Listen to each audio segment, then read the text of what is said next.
مصر العنب بشركه باسف، واستشاري فني للعنب المائي، وانا بقدمه لان هو دفعتي جامعه القاهره، وحاليا شغال استشاري في فن العنب في باسف.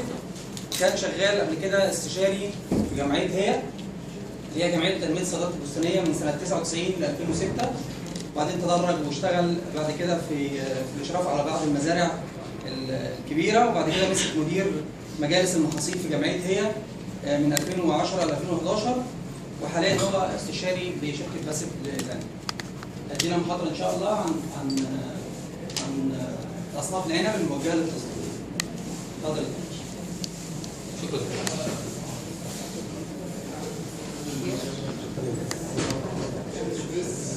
السلام عليكم. وعليكم السلام. الحقيقه انا يشرفني ان انا البي الدعوه من الدكتور محمود الجرديني والدكتور ياسر متولي ان انا اعمل النهارده محاضره مع حضراتكم عن اهم الاصناف المنتشره حاليا في مصر والمستهدف منها في المقام الاول هو التصدير.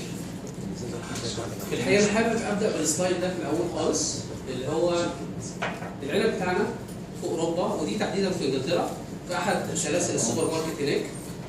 النص كيلو، البلط النص كيلو بيتباع في حوالي 2 جنيه استرليني. يعني الكيلو بيتباع بحوالي 4 جنيه استرليني. رقم ضخم جدا وكبير. الحقيقه ما بيرجعش للمزارع الرقم ده كله، لكن الكرتون والتعبئه والشحن والتبريد والحاجات دي كلها بتاخد طبعا ارقام، لكن في النهايه بيرجع للمزارع رقم كويس قوي، ممكن يعدي ال 10 جنيه في ايد المزارع لكل كيلو عنب بيطلع تصدير. فبالتالي عشان كده مجال العنب والتركيز على التصدير كان هو في المقام الاول على الاصناف اللي انا هتكلم حضراتكم عليها النهارده ان شاء الله. في الحقيقه الاصناف العنب المنتشره في مصر اصناف كتير جدا. انا يعني حصرت بعضها، ولكن في كتير لسه موجود تحت الدراسه، وفي كتير في بعض الشركات الكبيره بتعمل عليه دراسات وبتعمل عليه شغل لمده سنه واثنين وثلاثه قبل ما تنزله في السوق. واغلب الاصناف الجديده ليها رويالتي، فيها حق ملكيه، وحق الملكيه ان هو المزارع بيزرعها وكل سنه بيدفع للشركه اللي هي صاحبه حق الملكيه بيدفع لها قيمه، والقيمه دي ممكن توصل لحد السنه اللي فاتت بتوصل لحوالي 4000 جنيه للفدان، وده رقم مش قليل. بس في المقابل الهدف من الاصناف الجديده بيقولوا عليها ليبر فريندلي، او احتياجاتها من العماله قليله. يعني احنا العنب عندنا من الحاجات المستهلكه للعماله ممكن يوصل لحد 200 عامل لوحده الفدان في السنه، وده رقم كبير، والعامل كتكلفه رقم عالي مش قليل. الاصناف الجديده هي دي النقطه اللي هم بيلعبوا عليها شويه، ان انا اوفر لك في عدد العماله اللي ممكن تنزل في وحده الفدان، وبالتالي ممكن اطلع لك العنب ده باقل خف ميكانيكي بالمقص، هو يخف كويس. العنب ده ممكن بدل ما تحتاج ان انت ترش بعض منظمات النمو اللي بتحسن التلوين، لا مش محتاج ان انت ترش الحاجات دي لان هو هيلون طبيعي. فبالتالي ممكن توفر في تكلفه الانتاج من ناحيتين، من ناحيه المنتج بتاعي يطلع في النهايه ما فيهوش اي اثر متوقع لمنظمات النمو اللي بدا يبقى عليها علامات استفهام كتير خاصه الاسفون، او ان انا اوفر في تكلفه الخف الميكانيكي والعمليات اللي بتتم على شجره العنب. الاصناف اللي على اليمين دي اصناف اوريدي موجوده عندنا في مصر، اوريدي بدات الناس تنتجها بشكل تجاري زي الايرلي سويت والايرلي سويت او البرايم، من الاصناف المبكره جدا، وبيطلع حوالي في اول 5 في بعض المناطق في مصر، وتحت نظام التغطيه بيطلع في نفس الميعاد. البرايم نفس الميعاد، الايرلي سويت والبرايم هما الاثنين قريبين جدا في جينات الوراثيه من بعض. الستار لايت هو ده بيطلقوا عليه البرايم الاحمر، او هو طفره طلعت في ارض كان فيها برايم، فهو صنف احمر. الايرلي سويت والبرايم هم صنف اصناف بيضاء. الار 11 عليه كلام كتير، ويمكن لما اخش له كصنف هتكلم مع حضراتكم فيه. السوبيريور بعد كده، يعني الاصناف الاولى دي بتطلع مثلا بنقول الاسبوع الاولاني من 5 تحت نظام التغطيه وصعيد مصر. الاصناف اللي تحتيها بتطلع بعديها باسبوع زي السوبيريور، الفليم، الرالي. الميد نايت بيوتي ده صنف ليه رويالتي برضك بيدفع عليه حق ملكيه، وبيطلع تقريبا في نفس الميعاد. والميد نايت بيوتي صنف اسود، السوبيريور صنف ابيض، الفليم والرالي اصناف حمراء. يجي وراهم على طول الار 5، ودي من الاصناف اللي بادئه تاخد شكل تجاري بشكل كويس، وان كان يعاب عليها بعض المشاكل، خاصه ان الارات خدت سمعه مش كويسه في مصر نتيجه ان كان فيها كم مشاكل كتير بالنسبه للمزارعين. بعد كده نيجي الاصناف المتوسطه والمتاخره. عندنا صنف زي القطن رويال. القطن رويال بيطلع في شهر 7. التومسون، والتومسون في الحقيقه هو السلاله بتاعتنا القديمه، ولكن ليها بعض السلالات الحديثه اللي بدات تنتشر وبدات تبقى موجوده زي ال 2A، الاتش 4 والاتش 5. وبعد كده بيجي الريد جلوب، والريد جلوب من الاصناف البذريه اللي بدا يبقى عليها رغبه كبيره في السوق التصديري، وان كان اوروبا تحديدا ما كانتش بتستقبل مننا في الريد جلوب كميات خالص لانه ما بيحبوش العنب اللي فيه بذور. لكن حاليا في ابحاث بتقول ان البذره ليها قيمه غذائيه جيده وليها بتقلل مشاكل معينه، فبالتالي بدا اوروبا تقول لنا لا احنا عاوزين كمان عنب بذري وعاوزين ريد جلوب. ويمكن السوق الاساسي لحد النهارده بالنسبه للريد جلوب هو شرق اسيا او جنوب شرق اسيا. الكينج روبي من الاصناف القديمه عندنا في مصر، ومن الاصناف اللي يعني بتدي اطنان، كم اطنان عالي بيوصل لحد 20 طن للفدان، وده رقم عالي جدا. الاصناف بتاعتنا كل الاصناف اللي فوق دي اقصى حاجه بنتكلم فيها 10 12 طن للفدان مستديم، يعني بنفضل لمده 10 سنين ورا بعض ناخد ال 10 12 طن. يمكن اللي يستثنى في الكلام ده ريد جلوب والكينج روبي. الكريمسون احد اهم الاصناف اللي حاليا بتدخل دخل عالي جدا للمزارع المصري، ووصلت ان الفدان الكريمسون ممكن يوصل لحد 100,000 جنيه، وده رقم مش قليل خالص، في حين ان انا كل مصاريفي في السنه في الكريمسون ممكن بقول من 20 ل 25,000 جنيه بحد اقصى. فاذا هو افضل صنف في مصر لحد النهارده الكريمسون. هتكلم عليه بالتفاصيل، هو شغال تصدير كويس ولا هو للسوق المحلي احسن. مزايا وعيوب كل صنف هتكلم مع حضراتكم فيها باستفاضه.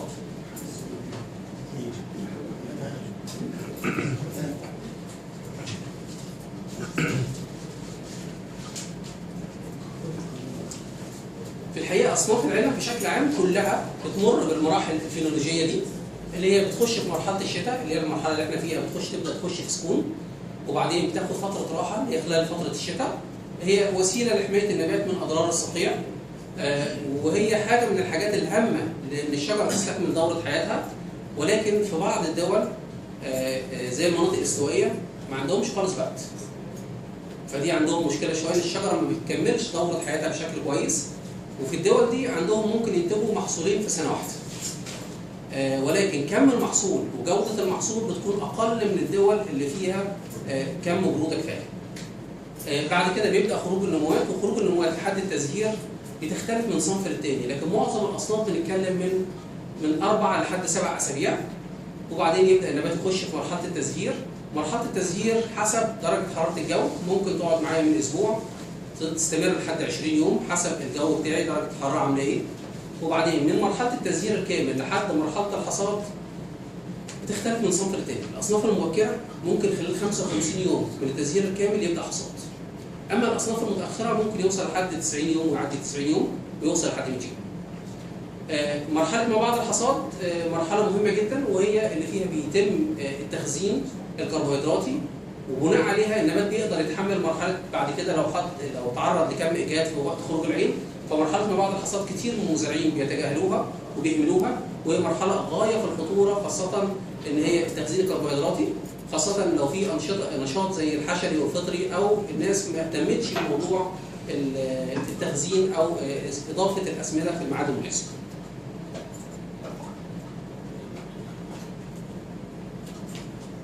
اول صنف هتكلم مع حضراتكم فيه هو الار 11.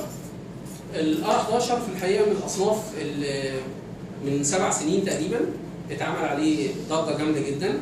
الصنف كان العنوان الرئيسي للصنف هو ليبر فريندلي او احتياجاته قليله من العماله او صديق العماله، يعني ما بيحتاجش كم عماله كبير.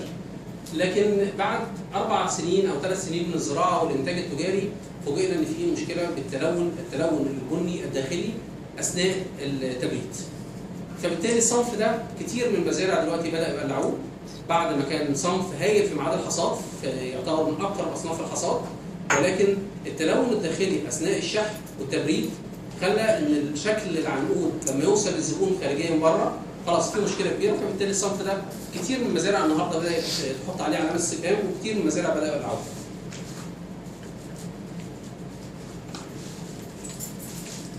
البرايم سيدلس في الحقيقه البرايم من الاصناف الجيده جدا، ولكن يعاب عليه ان هو في اول سنتين 3 سنين في التربيه بيبقى فيه كم حصرم عالي شويه. دي صفه مرتبطه بالصنف، ولكن يمكن التغلب على المشكله دي عن طريق حاجه مهمه قوي، عن طريق التجميع الحراري او التغطيه تحت نظام الصوب الزراعيه، الصوب البلاستيكيه.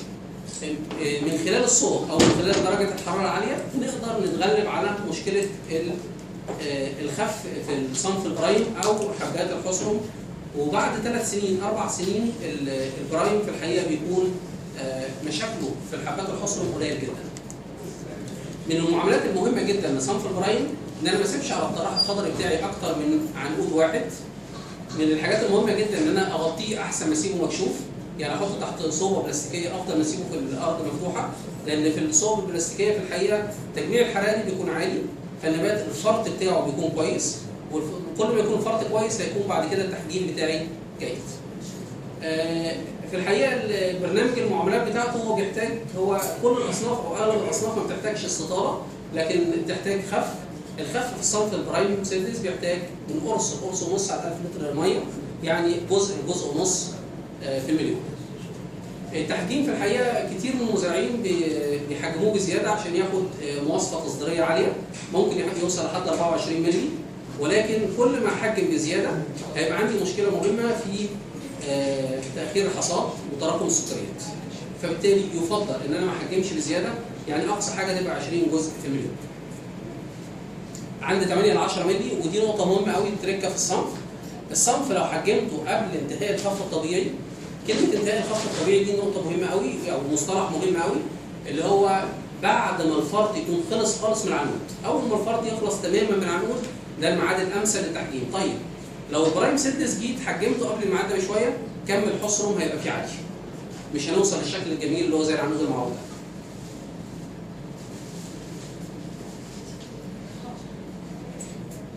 الستارلايت دي احد الطفرات اللي طلعت من برايم، وهو حاليا الاسم التجاري بتاعه، وهو حاليا موجود في كتير من المزارع. البرايم مزروع بقاله 5 6 سنين في مزارعنا وانتاج تجاري او يمكن اكثر كمان. الستارلايت لسه يمكن بقاله 2 3 سنين، ولكن في مزرعتين في مصر عمرهم حاليا اكثر من 7 أو 8 سنوات بينتجوا البرايم الستارلايت بشكل جيد.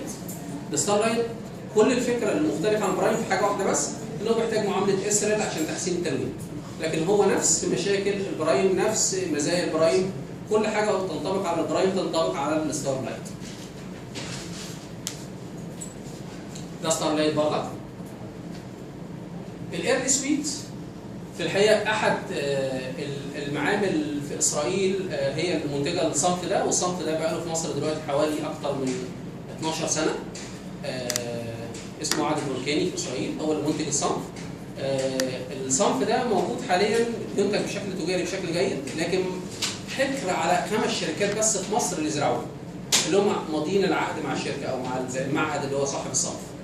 الصنف في الحقيقه هو قريب من البرايم، نفس تقريبا الجينات بتاعته، ولكن في اختلاف اعتقد حاجات بسيطه جدا.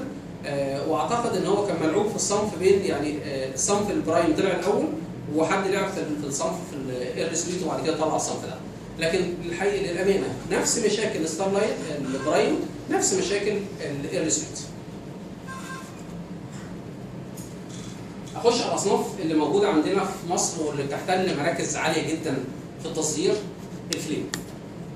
في الحقيقه الفليم من اشهر واكثر الاصناف المزروعه حاليا في مصر.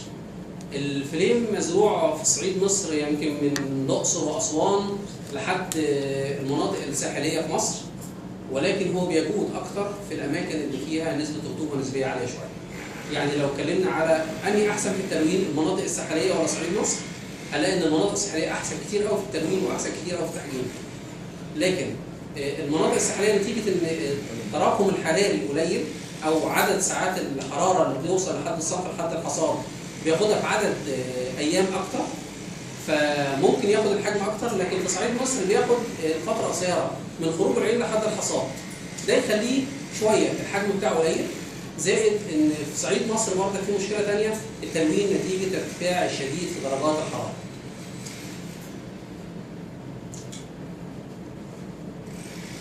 الحقيقه ده نموذج لتوزيع الفريم على شجره العنب. لو حضراتكم تلاحظوا اهم حاجه ناخد في الاعتبار واحنا بننتج فيلم بشكل كويس ان الطراح الخضري يكون ليه عنقود واحد. 2 عدد الحبات في العنقود ما يكونش كتير. 3 توزيع الاضاءه يكون عالي. لو عملت ال3 حاجات دول هنتج فيلم بجوده عاليه قوي. دي برضك احد المزارع السنه دي في موسم الانتاج اللي فات الماضي ده.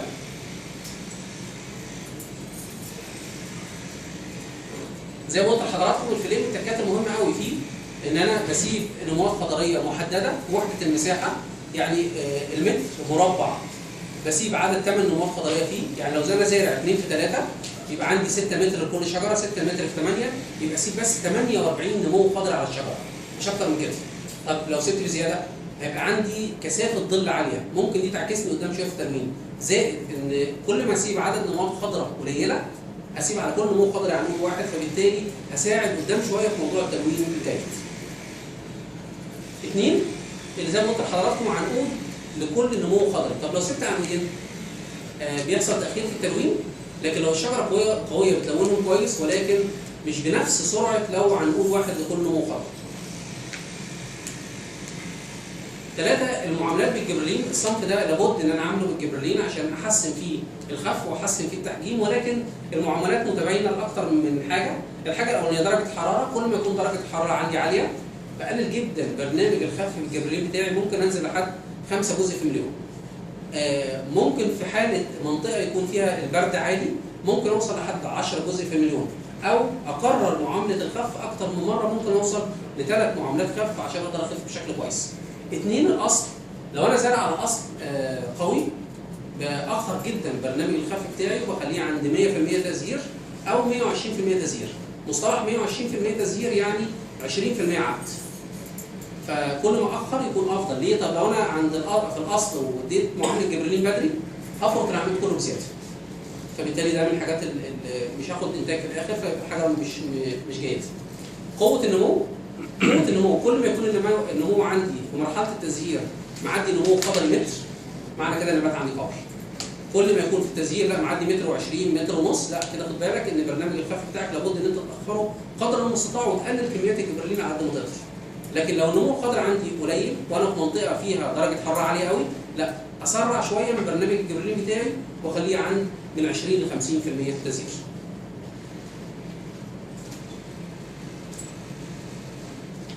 معاملات التحجيم بالجبرلين متباينه على حسب المنطقه. لو قلت لحضراتكم ان ممكن في النمريه بمعاملتين تحجيم اقدر اخد لحد 20 مللي قطر حبايه، في حين ان نفس المعاملتين في الصعيد في المنيا مثلا على سبيل المثال هاخد بيها 15 16 مللي.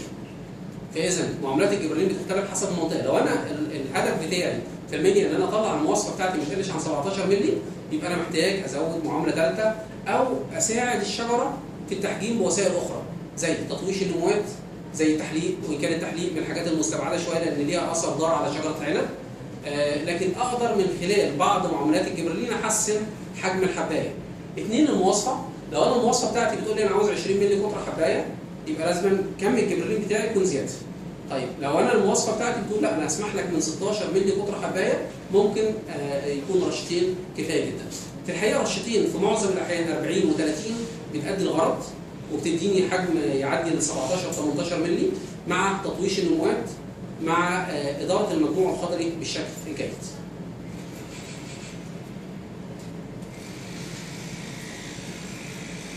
خلال معاملات التحجيم اهم حاجه في الفيلم خاصه المزروعه على الاصول ان انا وسط معاملات تحجيم الجبرلين اللي هي ال 40 و30 انزل اطوش النموات. ليه؟ لان في الحقيقه في الاصول النبات بيميل للنمو الخضري على حساب الثمري. يعني ممكن النمو الخضري يجري بسرعه عاليه قوي والثمر يقف، والتحجيم في الفيلم تحديدا دي ظاهره كبيره قوي فيه، ان انا لو سبته وما طوشتش النموات في مرحله التحجيم مش هاخد حجم جيد، هاخد عنقود مشلشل وحجم حبايه صغير.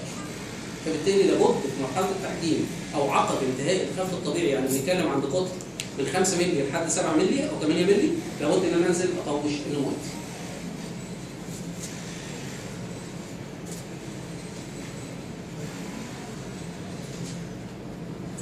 من الحاجات المهمه جدا والخطيره في كل الاصناف الملونه ان انا من بعد نزول الميه او عند مرحله نزول الميه في الحبايه اللي هي بدء التلون، بدء تحول الحبايه من اللون الاخضر الفاتح للون المحمر، لابد ان انا يكون عندي كم اضاءه كافي في الارض. كل الاصناف الملونه لو ما عنديش كم اضاءه كافي ما بيكونش عندي تلوين بشكل جيد، فبالتالي مهم قوي ان انا احافظ على من 20 ل 30% بقع شمس تحت وسيله التدعيم بتاعتي. طيب السؤال هنا، هل في الصعيد عامل زي مثلا منطقه زي النوباريه او المناطق الساحليه؟ لا، مش زي بعض. في الصعيد بكون حريص قوي وانا بدير المجموع الخضري ان انا ما اعرضش العنقود لشمس مباشره، لان الصبغه الانثوسيانين مش هيتكون بشكل كويس في حاله درجه حراره الثمره كل ما تعلى، فلازم أنا اكون حامي الثمره بتاعتي من اشعه الشمس المباشره. ما ينفعش ان درجه حراره الثمار تعدي 30 او 35، معنى كده ان عندي تراكم سيء للون في الثمره دي. فبالتالي في الصعيد الكلام مختلف، لابد ان اكون حريص قوي ان يكون عندي مظله جيده. اما في منطقه زي النوباريه او المناطق القريبه من اسكندريه، درجه الحراره هناك في الفتره دي فتره التلوين ما بتكونش عاليه، فبالتالي يفضل ان انا ازود عن 30% بقع شمس عندي في الارض. كل ما ازود احسن التلوين. معاملات الاسرل في الفليم في الحقيقه برضه دي فيها كلام كتير قوي. في ناس بتبدا بدري شويه عند نسبه نزول ميه مثلا 60 70%. في الظروف دي اللي بيعمل كده بيحصل عنده ظاهره بيطلق عليها عين القط او البقعه الخضراء، يبقى حبايه العنب حمراء وفيها نقطه خضراء. ده معنى كده ان المزارع ده استعجل في معامله الاسرل بتاعه. لكن الاحسن والافضل تملي ان انا اخر معامله الاسيفون او الاسرل لحد 80 90% نزول ميه، ولحد من 10 ل 20% بدايه تلوين. طيب 10% فين و20% فين؟ 10% في الظروف زي مناطق المنيا والمناطق اللي فيها حراره عاليه استعجل بالمعامله بتاعتي. اما في المناطق اللي فيها رطوبه نسبيه عاليه وفيها كم اضاءه منخفض شويه، يفضل ان انا اخر شويه معامله الاسرل بتاعي، ممكن اوصل لحد 30% تقريبا. ده بالنسبه لصنف الفليم. اخش في صنف سبيريور، وده احد اهم الاصناف اللي شغاله في التصدير بقى لها فتره زمنيه تعدي ال 12 او 15 سنه. صنف جيد جدا. الصور دي انا مصورها السنه دي في احد المزارع. في الحقيقه الصنف جيد، ولكن يعاب عليه بعض النقط. الصنف ده حساس شويه للجبرلين، دي واحد. اثنين، حساس شويه للظروف البيئيه. اثنين، يعني في مرحله التزهير تحديدا لو اتعرض النبات لبرد عالي واستمر موضوع البروده ده فتره زمنيه طويله، بيأثر شويه على الخف بتاعه وبيمسك حصنه. ثلاثه، لو كم الاضاءه مش كافي خلال الموسم والظل عالي، ببص الاقي السنه اللي بعديها ما عنديش خصوبه كويسه، ولا الخصوبه بدات عندي يبقى فيها مشكله. ويمكن زرنا بعض الاماكن في بره مصر، خاصه في جنوب افريقيا، كان في مناطق معينه فيها مشكله كبيره قوي في صنف السبيريور بسبب كم الاضاءه الغير كافي في المنطقه دي. سحب كتير خلال مرحله التزهير والعد عمل مشكله. الصنف تحت ظروفنا في مصر هو احد اهم الاصناف المتجهه للتصدير. بس زي ما قلت لحضراتكم هو حساس للظروف البيئيه وحساس للجبرلين شويه، والاراضي اللي فيها نسبه جير عاليه في مشكله، خاصه لو الارض دي فيها كم نباتات عالي. النبات بيصفر، والمشكله النبات لو اصفر في اول الموسم تملي بيبقى فيه حصر في مرحله ما بعد التسيير وبدايه العد. فمهم قوي ازاي ان انا اتجنب خالص النبات ده يصفر في اول الموسم. اتجنب ازاي ان هو يصفر؟ قدر المستطاع الاراضي الجيريه يكون زرعه الاصل المناسب، يمكن اتكلم في اخر المحاضره على نوعيه الاصول المناسبه للاراضي الجيريه. اثنين، اكون مكافح النباتات بشكل جيد، وبالتالي مش هيبقى عندي مشاكل اصفرار في بدايه الموسم. ثلاثه، لو في العناصر الصغرى الاهتمام بيها في اول الموسم.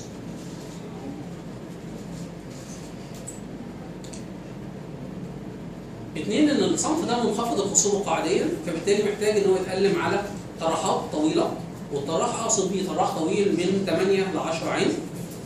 لكن لو قلمته زي ما قلمت الفليم مثلا دوابر او قلمته طراح قصير، هبص الاقي ان الخصوبه عندي هتحصل لها انخفاض شديد جدا. برنامج جبرلين للخف والتحجيم كان في من فتره من فترات في زي احد الناس كان بيوصي، لان هو شافها في اعتقد في احد الدول، اعتقد بيرو، كان شاف ان هم بيرشوا هناك رشه اسطاله. جربناها فتره من فترات، جيده جدا تحت ظروف ارتفاع درجات الحراره، ولكن سيئه جدا تحت ظروف انخفاض درجات الحراره لما النبات يخش في مرحله تسيير. ليه؟ لانها بتثبت حصنه بنسبه عاليه قوي، فبالتالي التوصيه للصرف ده هو ان انا اعمل فيه برنامج خف وبرنامج تحجيم بس، ما اعملش فيه اي حاجه للاستطاله. برنامج الخف بيبقى من قرص لقرص ونص على 1000 لتر ميه، او نقول عليها من 1 ل 1.5 جزء في المليون، وممكن تتكرر لحد 4 مرات خلال مرحله التزهير. ابدا امتى؟ مهم قوي ان انا وانا ببدا برنامج الخف في السبيريور ما ابداش عند نسبه تزهير قليله، ابدا عند نسبه عقد. يعني ايه نسبه عقد؟ يعني يبقى عندي 10% 20% بدايه عقد و80% تزهير. ده احسن ميعاد لبدء الخف في صنف السبيريور. التحجيم في السبيريور في وسائل كتير قوي بنشتغل بيها دلوقتي، في يا اما التغطيس يا اما الكتروستاتيك، يا اما في بعض الناس بترش اوتومايزر، ولكن الرش اوتومايزر في شويه كلام او مقولات كتيره، خاصه ان الجبريل لما بيجي على براعم العنب خاصه في السبيريور بيقلل خصوبه السنه اللي بعدين. فالالكتروستاتيك دي احد الوسائل المتقدمه حاليا، اللي هو رش تحميل الميه بجزيئات بتاع دي بشحنات، والشحنه دي هتخلي ان الميه تتجه للحاجه المعاكسه اللي هو الشحنه السالبه بتاعت النبات. فبالتالي الميه بكم جبرلين قليل بيتجه على طول لاقرب حاجه بالنسبه لها، فبيكون هو العنود. ما اعرفش حضراتكم عارفين الالكتروستاتيك ولا؟ تمام. الالكتروستاتيك دي تحميل الميه بشحنه، عشان هو شحنه النبات ايه؟ الورقه شحنتها ايه؟ سالبه، صح؟ هو بيحمل الميه بشحنه موجبه، فبالتالي لما تتطاير جزيئات الميه اللي يحصل هتتجاذب مع عكسها، فبتروح لاقرب مكان ليها. فعاده بنكون احنا مهدلين ومنزلين على ايد في مستوى تحت، وهو المكنه شغاله او الجهاز شغال عامل زي اوتومايزر، فبيطلع زي بخار ميه، البخار ميه بيتجه على طول ايه؟ لاقرب حاجه ليه اللي هو العنود. الطريقه التقليديه اللي احنا بنغطس عنقود العنب بكوز او بدوارق، وفي بعض الناس كانت بتعمل زي رشاشات، بس بتحط ورا الرشاش زي حاجز ولا حاجه عشان لما يرش العنقود بس، ويتجنب رش اللي ورا العنقود اللي هو البرعم عشان ما يقلش خصوبه السنه اللي بعدها.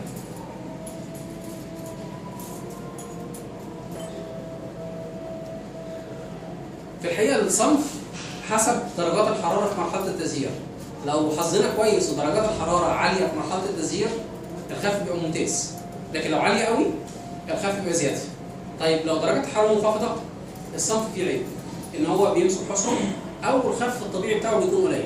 عشان كده في الظروف دي لو انا عندي مشكله مثلا انخفاض درجات حراره خلال مرحله التزهير، لابد ان انا الجا لبعض الوسائل المساعده. احد الوسائل المساعده اللي تساعد في الخف في المرحله دي، واحد التعطيش، ان انا اقلل كميه الميه شويه لكن مش تعطيش جامد. اثنين، ازود محتوى النبات من النيتروجين، يعني ارش يوريا، ادي في الارض دفعات يوريا، وان كان الرش يبقى افضل، وبالتالي النبات يكون محتوى كده من الازوت عالي يساعدني في الفرط بزياده شويه.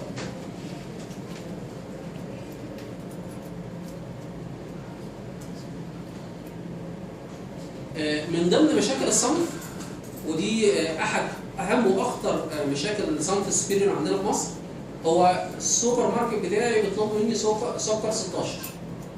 انا عمري ما بعرف اوصل لسكر 16، انا كتير قوي تحت ظروفي بعرف اوصل لحد سكر 15. وان كان بعض السوبر ماركت حاليا عملت لنا استثناء ان احنا ممكن مقبول من سكر 14، خاصه السوق الهولندي والسوق الالماني احيانا بياخد كده.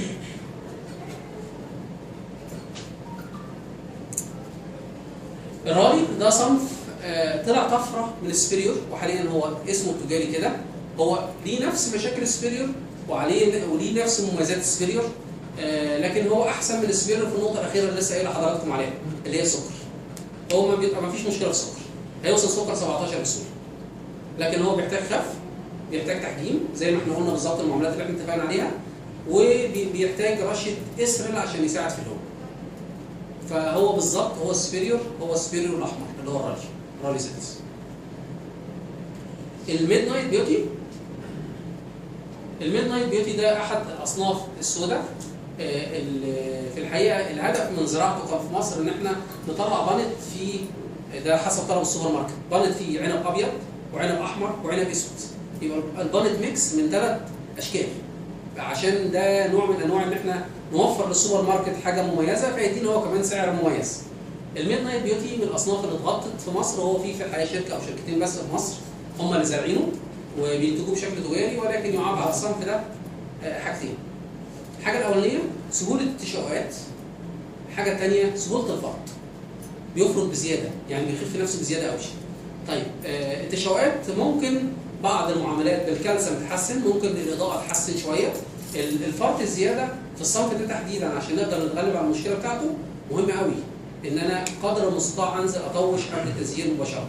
تطويش قبل التزهير بيعمل زي تثبيت للعقد في الثمره، فده بيساعد بشكل كبير ان الصنف يكمل بتثبيت عقد بشكل كويس. ده شكل الميد نايت بيوتي في الشجره، احد الاصناف الممتازه. شكل الحبات ممتاز. ميعاد الحصاد بتاعه بنتكلم في اول 6، وان كان تحت التغطيه ممكن يكون اكتر من كده شويه او 5 6. الار 5 دي احد الاصناف السوداء الجديده اللي بدات تنتشر في مصر.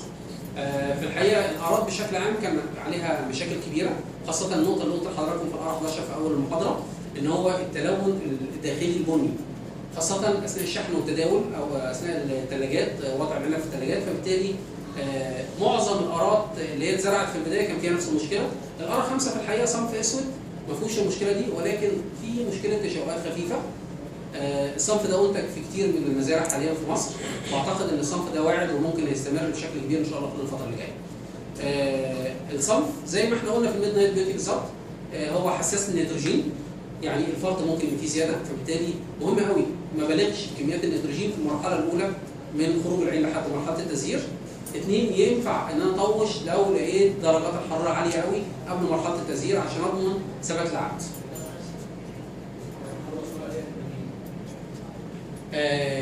تومسون، صنف التومسون حضراتكم كلنا عارفينه ان هو صنف موجود عندنا في مصر من زمان جدا، ولكن في سلالات مستحدثه طلعت من التومسون حاليا، ودي السلالات اللي احنا بنتكلم عليها. ده الاتش 4، وده في مزرعه معانا السنه دي، ولكن المزرعه دي كانت في السوق المحلي، ولكن ما شاء الله مع الخف الكويس حضراتكم شايفين طول الحبايه وصل لاكثر من 2 سم. فده احد الاصناف الواعده. الاتش 5 ده صنف بردك او سلاله، انا اسف، سلاله موجوده من البناتي في مصر، سلاله جيده جدا. ده شكل احد المزارع معانا السنه دي في المحصول، ما شاء الله يعني كان معدي ال 12 او 14 طن للفدان. احد اصناف الجيده اللي انا شايف ان ليه مستقبل كويس. والنقطه المهمه اللي انا عاوز اتكلم فيها في البناتي في الحقيقه ان السوبر ماركت هو اللي بيطلبها. يعني احد الاسئله اللي اتسالناها واحنا مره في انجلترا، اتسالنا قلنا لهم انتوا عاوزين مننا ايه؟ قالوا لنا احسن صنفين محتاجينهم منكم في مصر، محتاجين التومسون ومحتاجين الكريمسون. لو تقدروا توفروا لنا الصنفين دول احسن صنفين احنا عاوزينهم خلال اي فتره زمنيه في الموسم او في السنه. فده شكل البناتي، ده شكل برضه البناتي اتش 4 اتش 5. انا هحاول اجي بسرعه عشان الوقت. بس عيب البناتي ان هو حساس للظروف البيئيه، يعني لو انخفاض شديد في درجات الحراره خلال مرحله التزهير ابص الاقي الخف فيه سيء. لو انخفاض شديد في المرحله دي من خروج العين لحد التزهير والنبات اصفر ابص الاقي فيه حصنهم زياده. فهو حساس شويه للنقطه دي. حساس حاجه ثانيه، ان انا لو كشفت العنقود من بعد الخف الطبيعي ما يخلص، لو كشفته بالشمس بسهوله بيحصل له وسعه شمس، هو والريد كلوب. الصنف بشكل عام البناتي من الحاجات متوسطه الخصوبه، عشان كده افضل ان انا اقلمه على طرحات طويله. بيوصل طول الطراح من 10 لحد 14 عين. من احد اهم الاصناف اللي ينفع يترش استطاله في مرحله خروج النموات، وبيترش خف وبيترش تحجيم. واي حاجه يعني بعد المحاضره انا ممكن افتح يعني اتكلم مع حضراتكم في استفاضه في اي صنف من الاصناف اللي احنا بنتكلم فيها. اداره المجموع الخضري مهم قوي، ان انا قدر المستطاع اداره المجموع الخضري اعملها من وقت التقليم، وبعد كده بعد تميز العنقود اشيل اي نموات خضراء زياده مش عاوزها. بعد انتهاء الخف الطبيعي انزل اظبط الحمل بتاعي بنسبه عاليه جدا. قبل نزول ميه في الحبايه لابد ان انا اوفر كم اضاءه كويس، لان الاضاءه في الحقيقه مرتبطه بتراكم السكر في الاصناف البيضاء. زي ما احنا قلنا في الاصناف الحمراء هي مرتبطه بايه؟ مرتبطه بتحسين اللون. القطن رويال احد الاصناف اللي كانت مرشحه بقوه ان هي تخش مع البانت اللي احنا قلت لحضراتكم عليه اللي هو البانت الميكس. المشكله في الصنف ده ان هو بيطلع متاخر سنه، غطيناه ولكن مع ارتفاع درجه الحراره الخف كان فيه زياده قوي. في المناطق الحاره كان الخف فيه زياده قوي. لكن هو من الاصناف الجيده واللي بينتج بشكل تجاري كبير، ويمكن من اسعاره السنه اللي فاتت كانت اكثر من رائعه. اسعاره خلال الخمس سنين اللي فاتت برضه اكتر من ممتازه، فبالتالي هو صنف من الاصناف الواعده لموضوع التصدير. مشكله الاوتوم رويال نفس المشكله بتاعت اللي احنا اتكلمنا فيها من شويه بتاعت الميد نايت بيوتي، اللي هو التشوهات والفرط زياده احيانا، وحوالين عين الحبايه احيانا ما بيلونش اللون الاسود، لانه زي ما حضراتكم شايفين هو لونه اسود بنفسجي. يعاب على التصدير او يعاب ان مواصفه التصدير لابد ان الحبايه تكون كلها سوداء بنفسجيه، لكن لو حوالين عين العنقود ابيض ما بيصلحش التصدير. الريد جلوب، الريد جلوب في الحقيقه من الاصناف البذريه المميزه جدا تحت ظروفنا المصريه، ولكن يعاب عليه ان الصنف ده ضعيف قدري. فضعيف قدري يعني ايه؟ يعني محتاج اهتمام عالي قوي في المرحله من خروج العين لحد التزهير، كم ازوت عالي قوي، اكتر من الاصناف العاديه ممكن يوصل لضعفين. عشان اقدر اخد عرش خضري قوي يحمي لي العنقود بعد كده ويحجمه لي كويس. ولكن العنقود بتاع الريد جلوب ممكن 40 حبايه يوزنوا معايا 500 جرام، 40 حبايه بس. حبايه عامله زي ما شاء الله بنتكلم في 30 مللي قطر حبايه، حاجه مش صغيره خالص. هو حساس لأشعة الشمس، عشان كده في التقليم وتوزيع الطرحات وتوزيع العنايد مهم قوي ان انا اختار العنايد اللي في منطقه حجر الشجره اللي مش معرض لشمس مباشره، يبقى في منطقه شبه مظلله عشان اقدر احمي العنقود بتاعي من لسعه الشمس. زي ما قلت لحضراتكم الاهتمام جدا في المراحل الاولى بالعرش الخضري، وان انا اهتم ازاي ان انا احصل على نمو خضري يكون مرضي. الكينج روبي في الحقيقه من الاصناف القديمه شويه واللي جيده تحت ظروفنا، ولكن ما كناش بنشتغلها بشكل كويس. في الحقيقه الصنف ده ممكن يدينا لحد 20 طن للفدان، وده رقم مش قليل خالص. يا ريت جلوب انا نسيت اقول لحضراتكم ان احنا وصلنا بيه لحد 17 طن لمده 3 او 4 سنين ورا بعض، وده كان مقطنان كويس قوي. لو انا حتى هبيع الكيلو ب 4 جنيه او 5 جنيه، فبالتالي عائد جيد جدا للمزارع المصري في زراعه الاصناف دي. الكينج روبي في الحقيقه مهم قوي ان انا وانا بخفه اخد بس 10 سم وارمي الباقي. معنى كده ان انا هرمي قد ايه من العنقود؟ اكتر من تلتين. دي تركه مهمه قوي في الصنف ده عشان اضمن تحجيم واضمن تلوين بشكل كويس. الصنف ده لو انا مظبط الحمل بتاعي بشكل كويس مش هحتاج قسر. لكن لو محمل بزياده ل 20 طن وفوق ال 17 18 طن محتاج ان انا اعمل بقسر عشان احسن التلوين.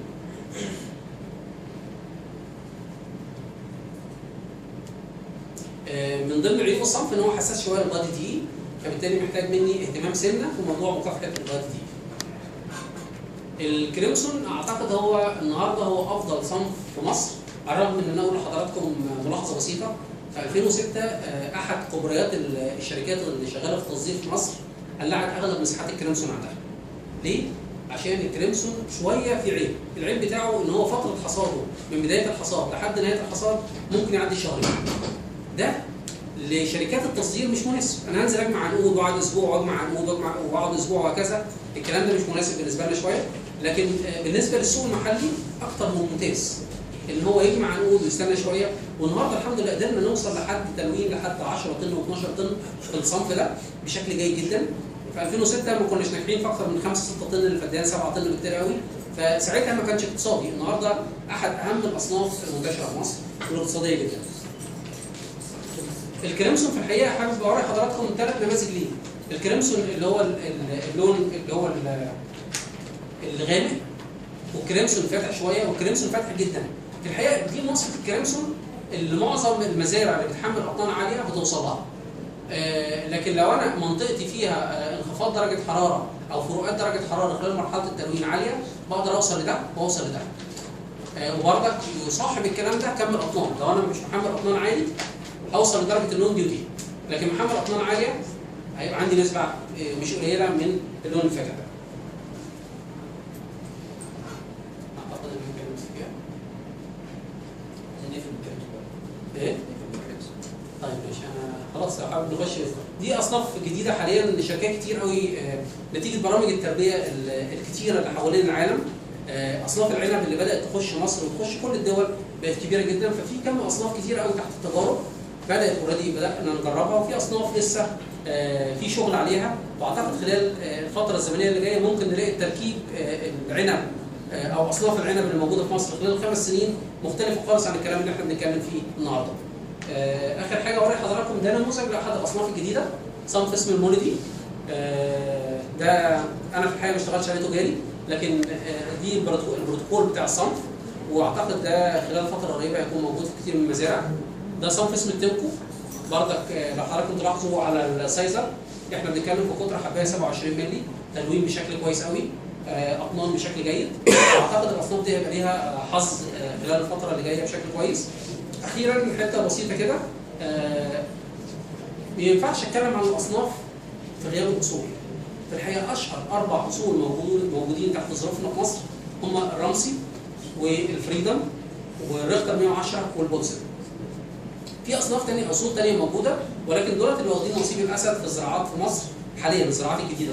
الفريدم بيتميز بقوه النمو، بيتميز بتحمل النيماتودا، ولكن سن لو قارنته بالرمسي بالبولسن والريختر هلاقي انه ممكن يؤخر عنهم سنه في الحصاد.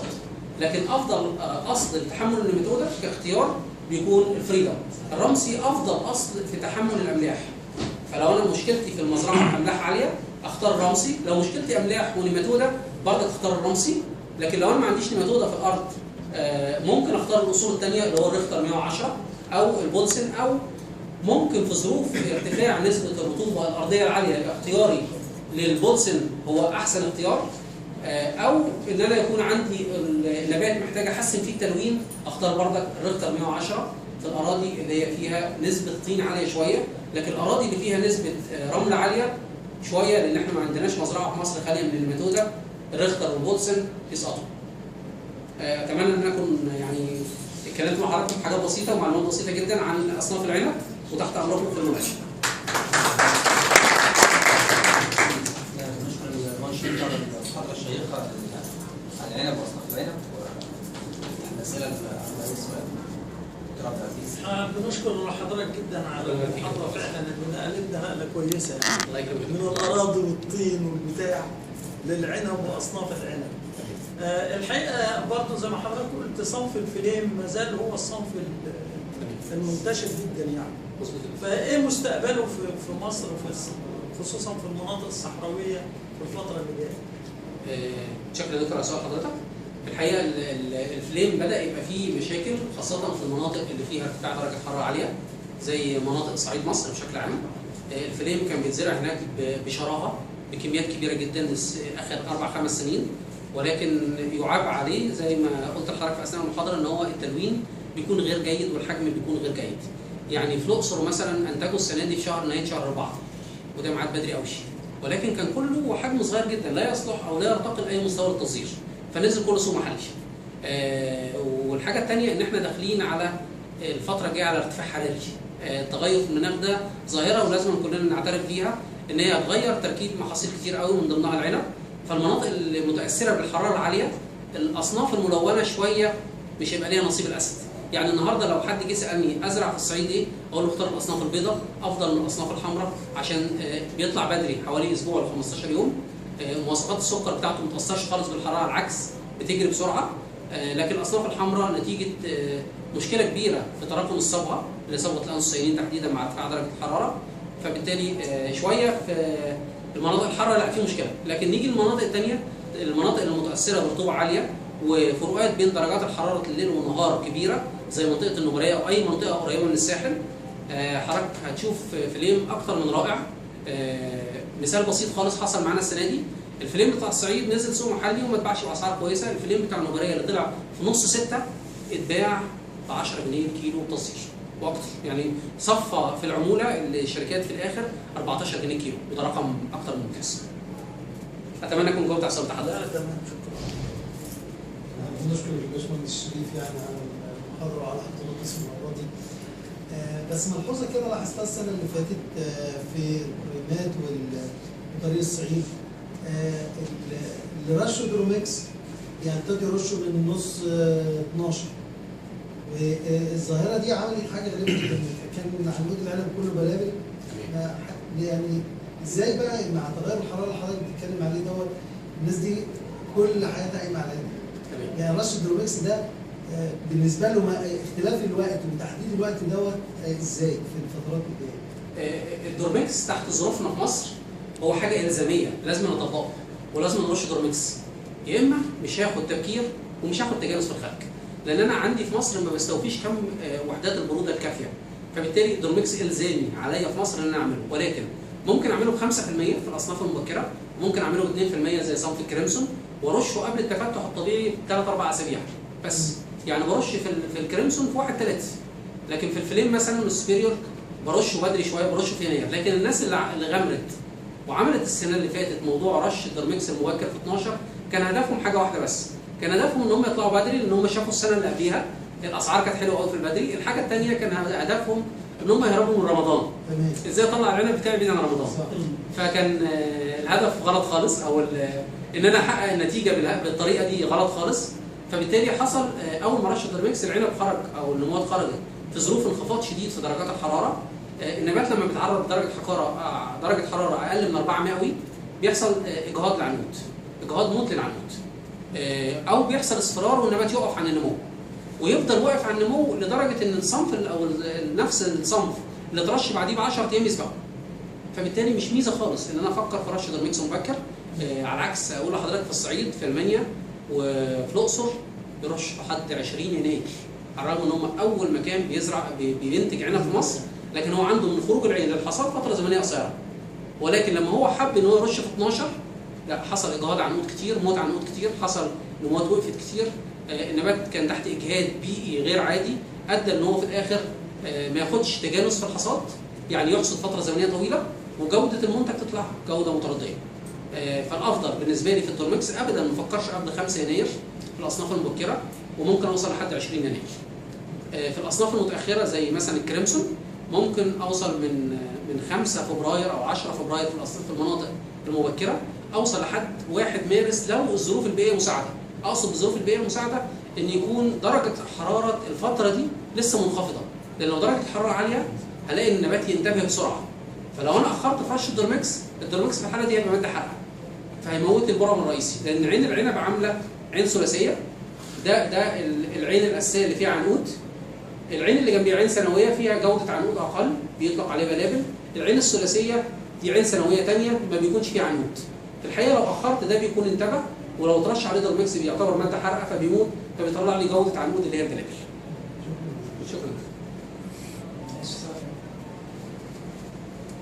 نشكر الدكتور شريف على المحاضره، وان شاء الله يكون حضرتك تحت امركم. انا اتشرفت جدا ان انا جيت النهارده مع حضراتكم، وتحت امر حضراتكم في اي محاضرات ثانيه ان شاء الله باذن الله. شكرا جدا.